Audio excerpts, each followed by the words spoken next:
ছবিটা আপনারা দেখলেন, যেখানে এত কিউসেক জল ছাড়ার পরও সেখানে সেলফি তোলার হিড়িক, অর্থাৎ একটা ভয়ের কারণ তৈরি হচ্ছে, তারই মধ্যে ঝুঁকির সেলফি। অন্যদিকে ঠিক একটা ঘটনা ঘটলো, যে ঘটনার খবর এবার আপনাদের দেব। সংরক্ষিত এলাকায় রিলস বানাতে গিয়ে দুর্ঘটনা, জলের তোড়ে ভেসে গেল, যেমনটা জানা যাচ্ছে জলের স্রোতে ভেসে গেল এক কিশোর।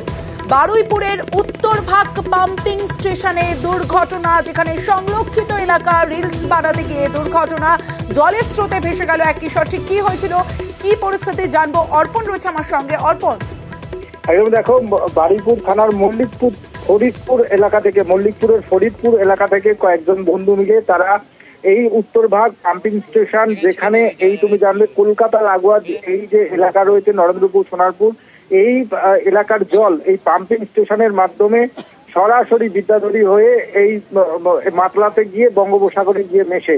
সেই